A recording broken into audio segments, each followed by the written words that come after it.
పెట్టుకో. ఎందుకు నేను తోంటి మంగ ఊరికి మంగ పెట్టుకుంటా. చెవులో పెట్టుకో.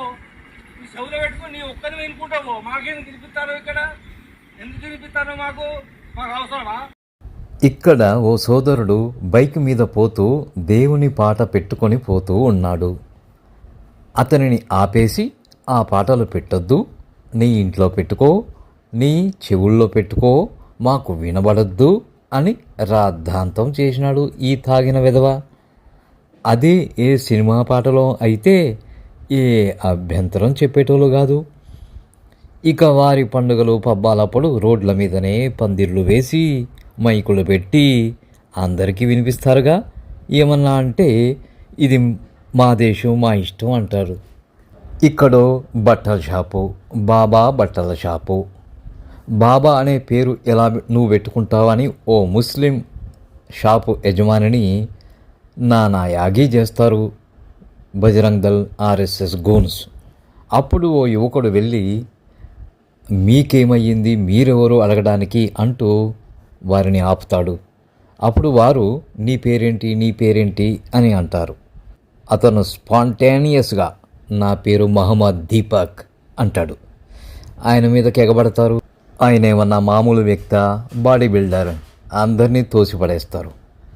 ఈ సందర్భంగా వారి మీద కేసు అన్ఐడెంటిఫైడ్ పర్సన్స్ అని బుక్ చేస్తారు పోలీసు వాళ్ళు. దీపక్ పైనేమో దీపక్ పేరు మీదనే ఎఫ్ఐఆర్ ఫైల్ చేస్తారు. కొంతకాలం కిందట BBC news reader Gautami Khan పేరు మీద కూడా నానా యాగి చేస్తారు, ట్రోలింగ్ చేస్తారు. అసలు వీరికి ఎవరిచ్చారు అధికారం? ఒకరు ఈ పేరే పెట్టుకోవాలి, ఆ పేరు పెట్టుకోవద్దు, ఇదే తినాలి, అది తినకూడదు అంటూ డిక్టేట్ చేసే అధికారం వీరికి ఎవరు ఇచ్చారు?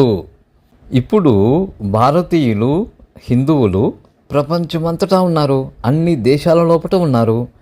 ఈ వీడియోలో చూపించి మీరు ఇక్కడెట్లా ఉంటారు, ఇక్కడ నుంచి వెళ్ళిపోండి అంటూ అక్కడి వారు గనక అక్కడి వారికి బుద్ధి చెబితే, గడ్డి పెడితే అప్పుడు వారు ఇక్కడి వారి నట్లు, లూజ్ అయిన నట్లు టైట్ చేస్తారు. ఈ వీడియోలు అక్కడ ప్లే చేయాలి, అక్కడ ఉన్న గుడి గోపురాల ముందు. వెనకటికి కథల లోపట ఓ మాంత్రికుడి ప్రాణం సప్త సముద్రాల ఆవల దట్టమైన కీకారణ్యములో బంగారు పంజరములో ఉన్న చిలుకలో ఉన్నట్టు అమెరికాలో ఫిట్ చేస్తే ఇక్కడ టైట్ అయితే